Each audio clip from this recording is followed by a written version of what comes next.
citizens or women who are here with us. I would love to invite from the Network of Nigerian Women in STEM, New STEM, and that is going to be presented by Dr. Edwina. Good morning, students. I'd like to start by recognizing the Almighty God for making it very possible for us in this university to observe today's event. I'd like to recognize members of the head table, the guest speakers, my distinguished colleagues, and everybody that is here today. I am so excited, I am so grateful for another opportunity to celebrate the Global Women's Breakfast. And this year's event is quite unique because we are also combining it with the United Nations International Day for Women and Girls in STEM. The day for that event is actually February 11th. So we in the University of Uyo, we decided to celebrate the two events today. So it's a privilege and I'm so honored to be standing here to be giving this welcome address. On behalf of the Network of Nigerian Women in STEM, which is an organization that was founded by Faculty for the Future alumni in Nigeria to intervene in challenges that affect women in STEM. I'd like to welcome all of us. We are very grateful to be partnering with OWSD, the Women in Chemistry, and all other female scientists who are here today to be celebrating today's event. Because of time, I'm not going to say much, but I just want to say that I'm happy to be a female scientist, and I'm happy to be celebrating today's day, and I'm happy to encourage and to mentor all other young girls to be in STEM field. I'd like to introduce those. I'll be giving you these flyers, which is from the Network of Nigerian Women in STEM. And the theme of this year's event is breaking barriers. Breaking barriers. So we at the Network of Nigerian Women in STEM, we have identified 3 strategic barriers, 3 things that affect either the girl child and studying science or the female that's already in the science field. Also, the Faculty for the Future and Slumbeji Foundation. We have come up with interventions to address these barriers. And one of them is having collaboration, mentorship, knowing each other, working together. So we have set up this data bank, which I will want all of us, especially the female and the senior colleagues, please go online because it's free. Register and drop your CV in the bank so that you can research for. The other day, I had an invitation to speak to a United and to a school in US. How did they get to know about it? Just the visibility of being in so many platforms. So one way of getting connected, one way of getting collaboration, one way of opportunity locating you is to be visible. And one way to be visible is to have your CV uploaded into this bank. So please, I will be sharing these flyers, and please, as you go, make sure you log in, and it is free. You don't need to pay any money, just register there. And from time to time, visit the website for opportunities for information. On that note, I'd like to welcome you once again and to ask that you enjoy the package that we have put together for you today. Thank you. A network that you can leverage to give yourself more visibility. Thank you so much again, Dr. Duna. So hold on, still continuing with the World Organization for Women in Science for the Developing World, UNIO branch, to give us a welcome. Very grateful to the Almighty God for making this day a realization in the country, and we are able to host this event. It is by the grace of God. So I welcome all of you. Now, on behalf of the Organization for Women in Science, I welcome all of you to this event. The International Day of Girls and Women in Science is a day that was designated by the United Nations to celebrate the achievements of women in science. And the IUPAC Global Women's Breakfast is also to support the International Day of Women and Girls in Science. So we are here today to tell ourselves as women that we have achieved, but that we need to achieve more. And we can do that by collaboration, like my colleague said earlier, that if we collaborate, we can achieve more. And the Organization for Women in Science, in case you do not know, is an international organization that is hosted by the World Academy of Sciences, commonly known as TWAS. Their head office is in Int'l. Now, this Organization for Women in Science is an organization which provides a network of opportunities for women scientists throughout the developing world. Compare what I'm saying. I'm going to share with you, some women that have benefited from OWS, women scientists that have benefited from networking and the research training offered by OWS. You can get a PhD fellowship, you can get a postdoc fellowship as a female scientist in centers of excellence outside our country here. So here we have Juliet. Juliet is from Ghana. She got the fellowship to continue with her PhD work in South Africa. We also have Int'l Sorrell. She's from Cameroon. She got OWSD fellowship to continue with her PhD work at the Universidad now in Mexico. Janet Awino is from Kenya. She also got the OWSD PhD fellowship. Benin is from Benin. She got the PhD fellowship also. She's studying entomology. So, as a female scientist, if you associate yourself with this organization, you stand a chance of having this opportunity to do your PhD or your postdoc in any center of excellence of your choice. And you'll be sponsored, you'll be supported by Organization for Women in Science. So as we are here today, as we celebrate women, we also encourage the young ones because they are the future generation.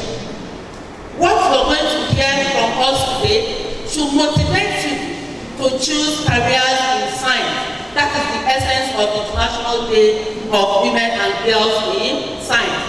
So I want to employ you, the young ones, to be strong, remain resolute, be focused, so that you will achieve your aim. So once again, I don't want to take your time. I welcome all of you. Sit back and enjoy our exciting event. Thank you very much. Take a pure and applied chemistry, in case you didn't know what that was. So we get ready to take that presentation on the IUPAC 2023 Global Women's Breakfast. The theme for this event is Breaking Barriers in Science. Breaking barriers in science, and permit me to add, breaking barriers for girls in science.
Welcome to the 2023 Global Women Breakfast. Since 2019 and coinciding with the United Nations Day of Women and Girls in Science, the International Union of Pure and Applied Chemistry has been organizing this event to celebrate, connect and empower women scientists worldwide and to break barriers in science, which is the theme of this year's edition. Diversity not only makes things more effective, as many studies show, but it also makes us better people and contributes to creating happier, more inclusive societies. That's why I invite all of you, men and women, to talk about how to break down any barriers that people in your workplace may face in reaching their full potential.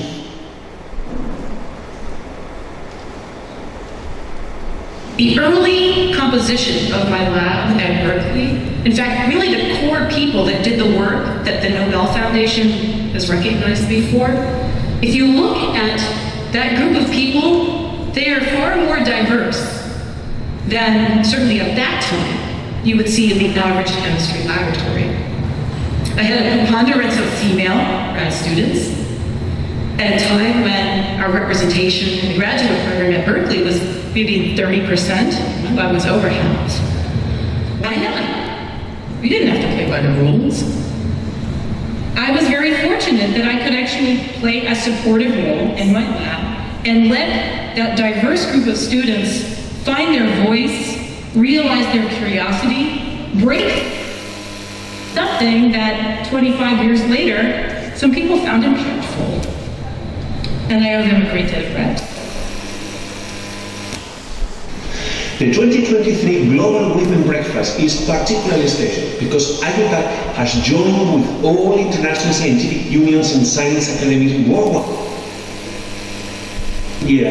Basic Sciences for Sustainable Development to work together toward goal number 5, which is to achieve gender equality and empower all women and girls. Global Women's Breakfast in Nigeria has been successful thanks to the chat coordinators within chemistry and the other organizers. We have had over 100 breakfast meetings since 2019. These meetings have fostered networking, mentoring, and collaborations. A lot of girls are getting aligned in non-career prospects in chemistry. Our male counterparts are well aware of the need to support women scientists, and many more professionals are involved in IUPAC activities as champions for change. By taking part in the 2023 Global Women Breakfast, you are joining thousands of people in hundreds of cities around the world, which are celebrating, empowering, and connecting men and women to build a better, more inclusive world. Welcome to this global networking event, and do not hesitate to share the outcomes of your conversations with us. And please, enjoy the breakfast.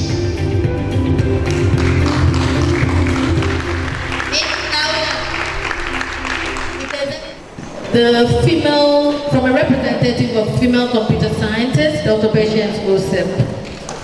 Good morning once again. While we are here, I noticed that the full meaning of IUPAC was given, and that does not concern computer science. But I remember last week or last month I shared something with Dr. Ibrahim, and that has to do with international knowledge bank for chemistry people, and that involves the use of some techniques, and that involves computation. And so here in this gathering, the female computer science group, they are here because we know we cannot do without each other. So as we are breaking barriers, girls, when we talk about science, technology is not better. So we are together.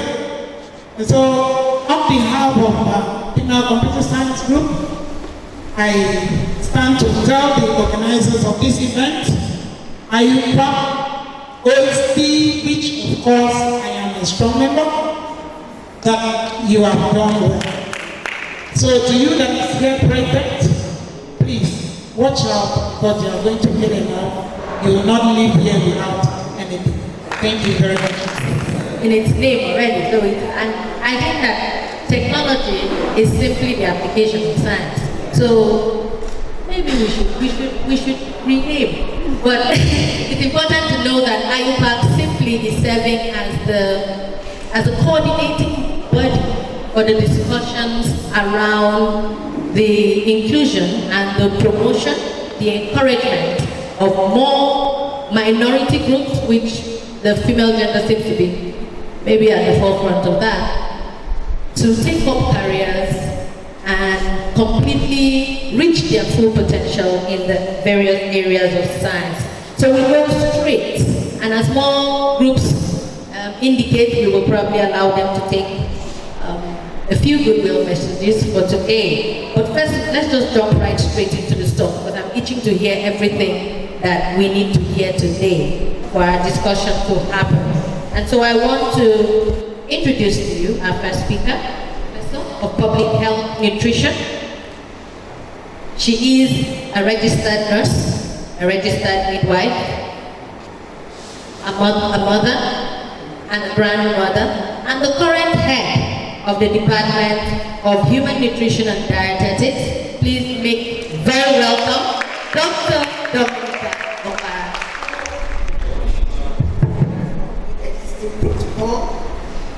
And I also want to recognize the absence the Vice Chancellor of the University, Directors of the Institutes and Departments, distinguished women in science, all dignitaries, all students, ladies and gentlemen, good morning. A great privilege and an honor for me to share some of the insights I gathered in my own long journey in the realm of science. The idea of barriers in science for women and life generally is probably among the most studied phenomena, as it should be, given that women make up almost half of the world's population. Precisely, I think women are 49.6. So, permit me to say half of the global population.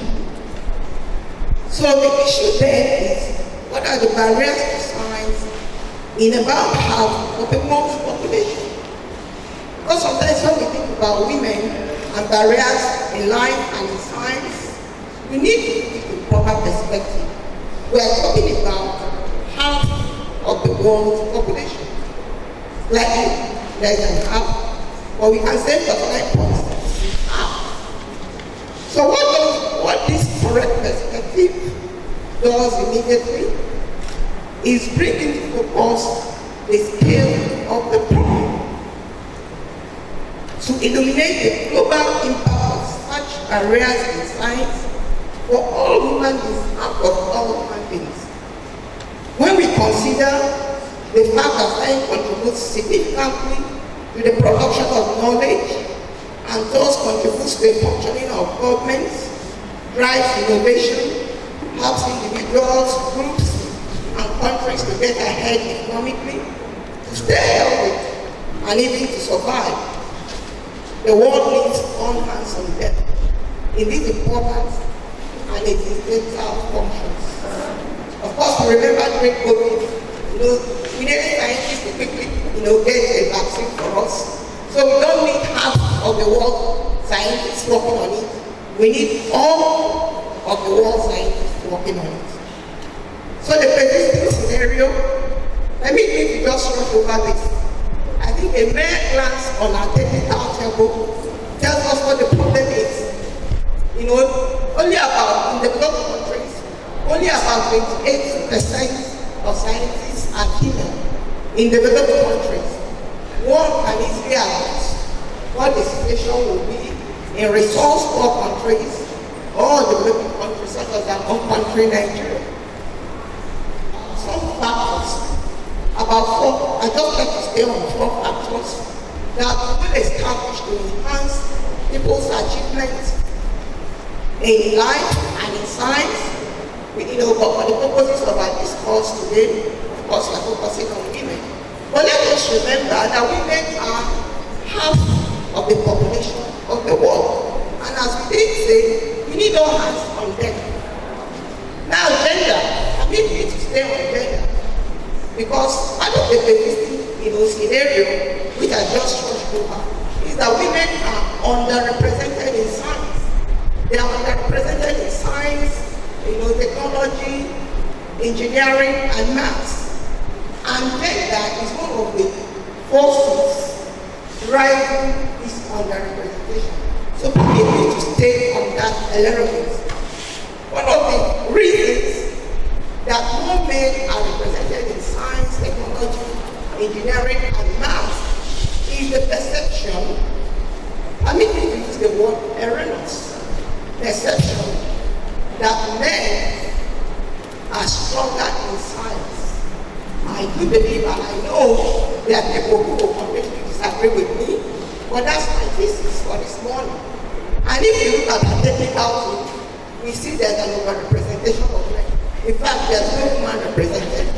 These optics are part of the things driving the institution of women in the existential, effort to do better for the world.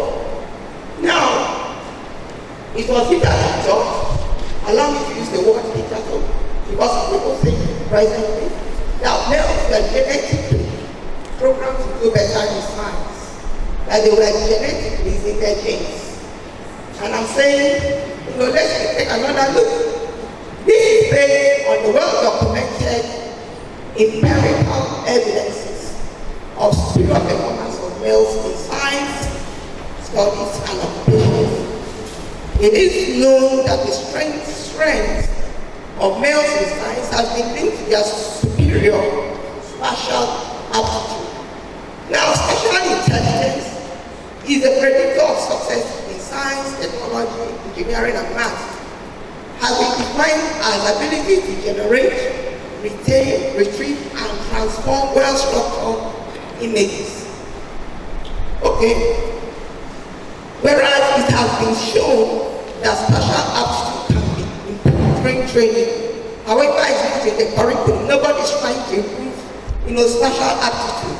Thereby continuing the narrative that male beings confer superiority in science. Now, I want us to look at the concept of strength. It's already well documented that males show strength. Remember that what is documented is what has been studied. Now we're taking a different view this morning. What is strength? What really is strength? That naturally brings us to the question, what is strength? That are considered positive, such as knowledge, attributes, skills, talent, whereas weaknesses are the reverse. My step for understanding of the concept strength reveals that the pillars of strength could be physical, in which some gender may be superior, it could be mental, in which that same gender may not be superior, it also emotional and spiritual. Types of strength, interpersonal strength, this includes leadership, teamwork, kindness, forgiveness, kindness, etc. Intellectual strength, which includes love of learning, creativity, curiosity, open-mindedness, etc. Emotional strength, strength of restraint. Another classification of strength is physical, mental, emotional, and spiritual. So my conclusions on strength is that strength is role specific, not general per se. For instance, if I say she or he is strong, it's a strong character. What that statement means depends on the context. Depends on what we are looking at. Is this strong character in Nollywood? Is this strong character in sports? Is this strong character in debate, in prayer, in politics, in football, in marathon? Is this strong character in choreography, jurisprudence, or is this strong character in medicine? Being strong in examples given clearly mean different things. So I concluded that different roles obviously require different strengths. This distinction does two things immediately. First, it exposes the fallacy or ineffectiveness of using one definition or perception of strength to evaluate the concept of strength in any area of study. Assuming, for instance, a person who is intellectually strong is emotionally weak, or an individual with average Okay? Controlling me.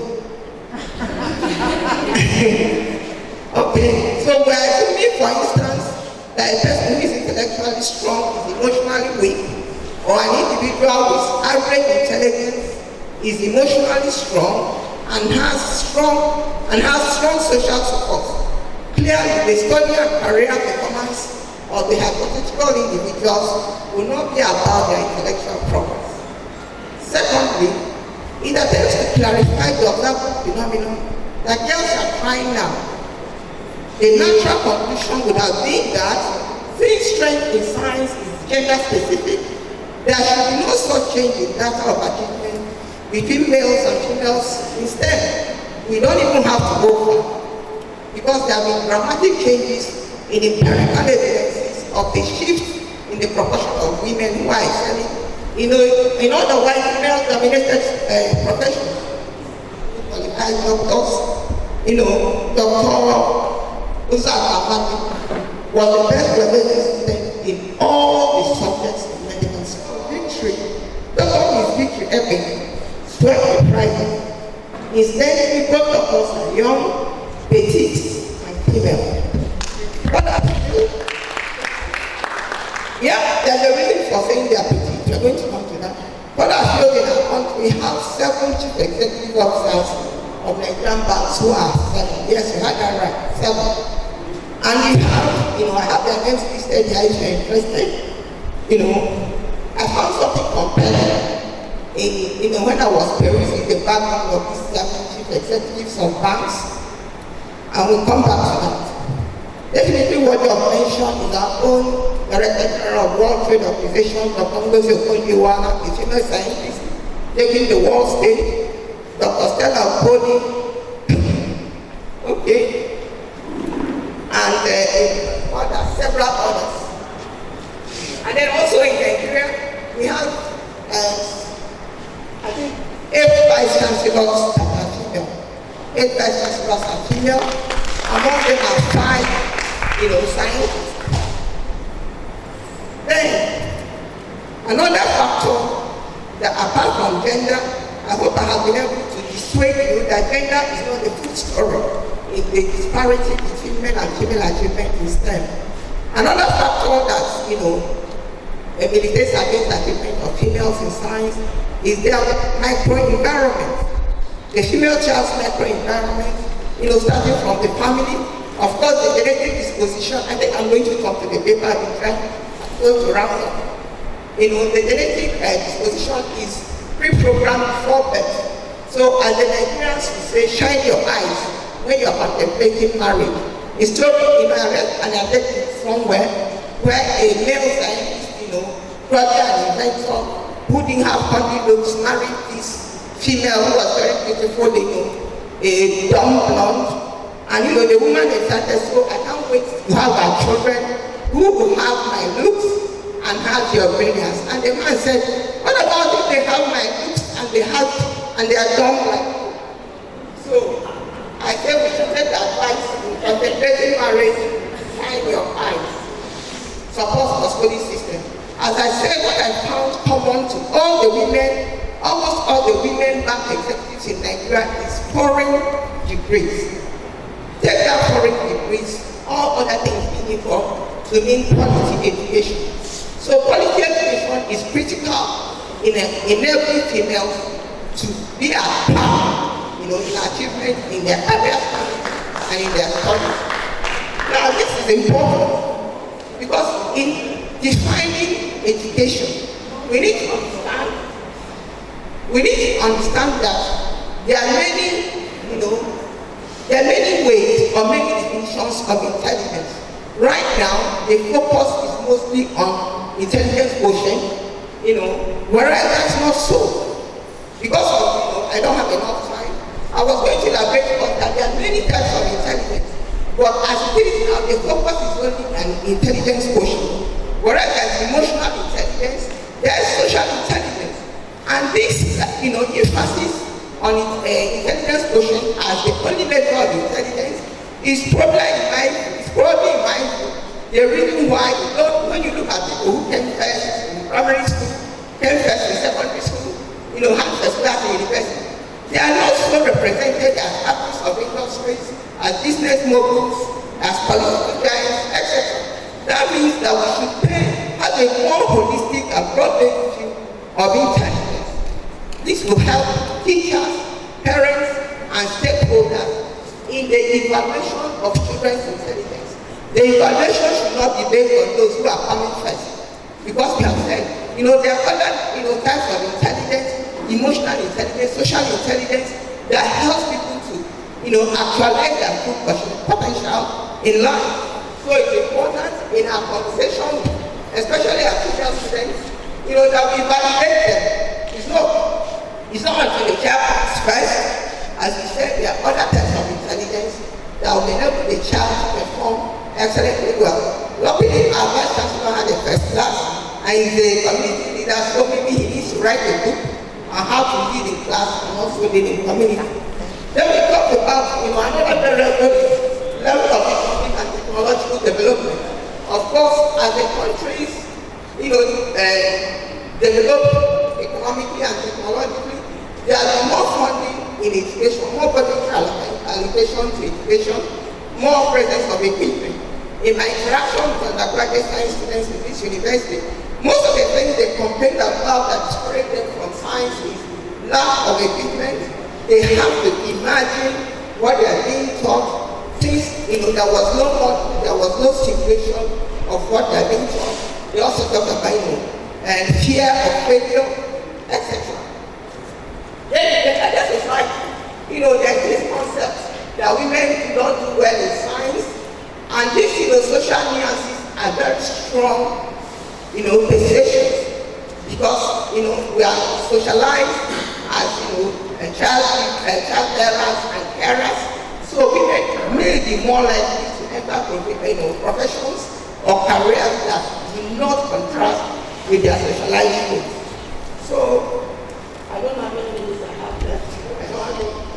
I've already told parents, send the children to the best school you can afford, and then highly qualified and motivated and well-paid teachers will be attracted to teaching profession when they are well paid. Because when they are well paid and well motivated, the children do better. Then, as parents, as teachers, if girls have setbacks, when they come to crossroads, don't let their mistakes define them going forward. Give them the emotional, economic, and financial support they need to leave that bad place. Because ultimately everybody will make mistakes in life. Now, allow me to speak to the students here present. To be successful in science as in other areas of life, you need to focus on your area of strength. Don't think because you're not coming first in the class that you're not intelligent. As I've said, there are many measures of intelligence. You have to have a CEO mentality. Know that you are the chief executive officer of Project Q. The decisions and choices you make today are the things determine whether you're successful in life or not. Dream big, imagine it, focus on what you want to be in future. Don't forget that school is a good camp, is a training camp, preparing you for a golden future for yourself and your children yet unborn. Be the best version of yourself for yourself. Have a conversation with the greatness inside you. There's a greatness inside you. Always have a conversation with that person. What should we be doing now? And go ahead and do that. Have a conversation with your future self. 5 years, 10 years, where do you want to be? And are you doing the things you ought to be doing to take you to that place 5 years? Surround yourself with a winning team. There are those who are also going to glorious future. Have a transport approach. Know that many are looking for opportunities. Opportunities are waiting for those who are prepared. As I said, Dr. Victory and Dr. Amadi, they are already in the UK on full scholarship. Many are looking for those scholarships. Many are looking to travel, but they are being sought after.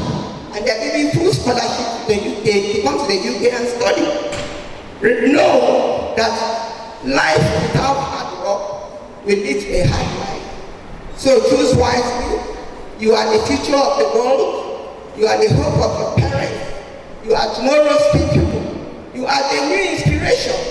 Say no when you should say no. Choose your values. Know you are not alone. Find out you know when to seek professional help, mentally, physically, or financially. Thank you very much. I had to prompt her to do that. As we go on, while everything was going on, I noted that agri-sociology and gender studies, Professor Valerie Asawana. Thank you so much, ma'am, for being in our midst. Still really talk, which will then help you keep noting your questions. Keep noting. Mrs. Susan Kovac, a member of medium, small,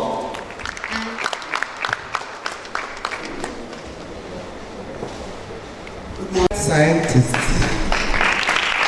You're all welcome.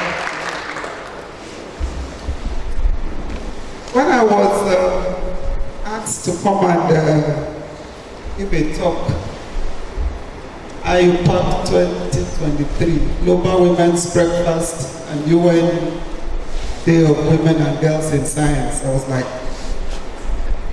what do I talk about? I'm not in the lab. So what am I supposed to say? But as I sat down and kept thinking, I said, wow, what's the topic?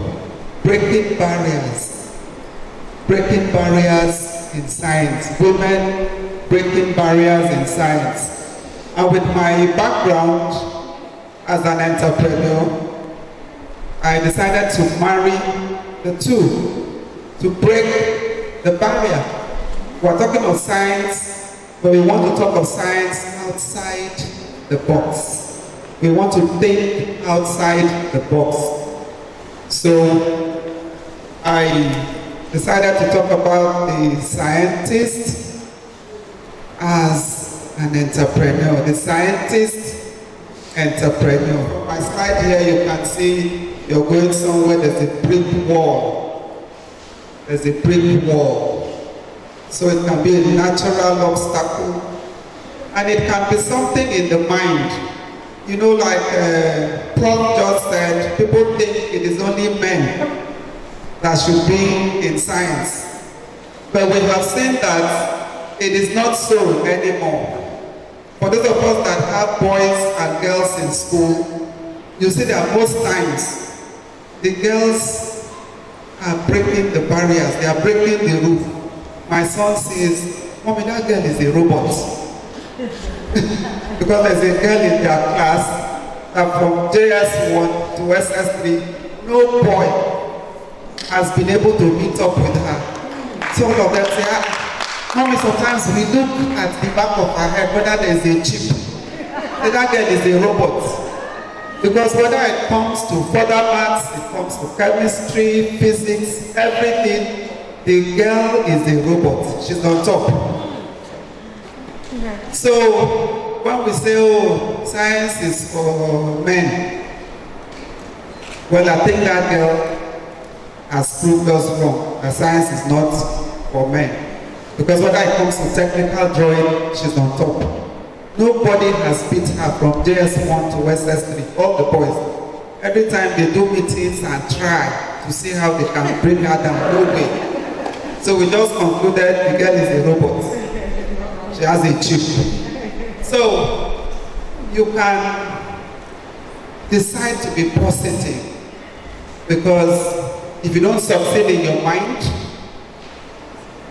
I'm looking at the young girls now, succeed. If you say it is yes, it is yes. If you say it is no, it is no. To break the barrier, believe in yourself. And we can say breaking barriers means improving understanding and communication between people of different opinions. That's on the general note. A science entrepreneur is a scientist who launches a company or starts a business from his or her own research work. I'll dwell a little bit on that. You know, people think that because you are there buried in the lab every day, you can't do any other thing. But most times, that thing that you are researching on, that is your baby, that is your dream, you are actually the best person that can put it out to society. Because as you are doing research, you try it, it works. If there's a problem, you test it, you go back to the lab.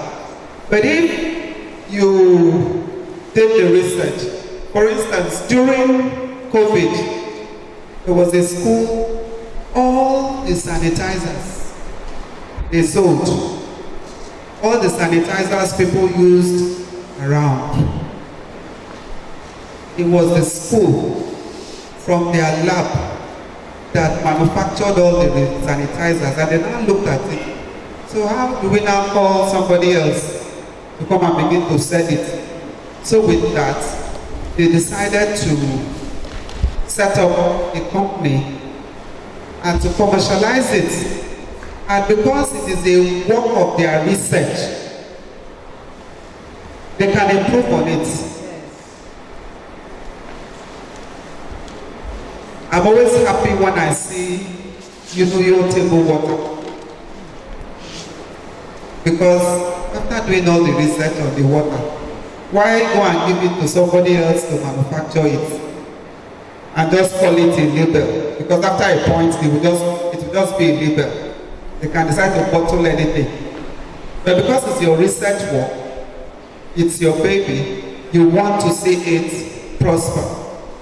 So the scientist can create a product that solves problems, and then you start your company with it. Turn your new technology into a business. I do a whole lot of things. You know, when we had the last green chemistry event that I was there, I saw my colleagues. I was like, I couldn't recognize her. But eventually, I found that both of us read chemistry together. And she was like, wow, so you're here. I said, yes, we were now running the streets. We are doing the chemistry in the business place. So, because you are a scientist, you won't just do your business anyhow. Because, it's like a mother taking care of your baby. It's different from when you give your baby to a housemaid or somebody else to take care of. That is the way I look at it. Go on. You know how to plan. Before you get any research work out there, even to the journal stage, it has taken you years, months, weeks, sleepless nights in the lab. I'm looking at this way now because this should be the UNO people. The senior ones from here. So it's something you have taken time to do. And for a business is something that needs your time, your complete attention, your focus. So when you say, oh, how can a scientist be a business person? The traits from taking time to work in the lab, painstaking research to make sure you get what you need. That is what you actually need for a business to succeed, to be a business person. And being women, women are multitasking. You can do so many things at a time. For instance, a lot of us here are mothers. Your baby is crying, you're attending the baby, you're cooking in the kitchen, the floor is dirty, you're cleaning it, you have plates in the sink, you want to wash it. And then for those of us that like to watch movies, you also have an eye on the television and you are understanding the movie. But give it to the man. It's not as if we came here to say the man cannot do it. Give it to the man. A man wants to read one newspaper at a time so that he can understand it. You can't have a man reading newspaper and watching movie at the same time. He will miss out on both. But the woman can do that because, you know, Prof was talking about strength, because your strength is in multitasking. You can do so many things at a time. So why can't you be a scientist and be a business person at the same time? You can do it. So a scientist is a problem solver, is an independent learner. You know, you are doing your research. You are not calling everybody to come and say, hey, how do I carry this HO2 and put inside this CO2 so that this one will happen? You want to sit down by yourself and figure it out from your research. And for a business, you need that to happen. Scientist is resourceful. Very, very resourceful. You know, like we were talking of funding PhD researchers here. There's not so much money flying around. I don't know whether it's flying around inside here. There's not so much money flying around inside here for research. So the little you have, you are able to use it and do your research. And that is what you need for your business to succeed. To be resourceful, to be able to manage your little resources. So on a general note, we want to ask ourselves now, who is an entrepreneur? You know, we have been talking of the scientist, entrepreneur. So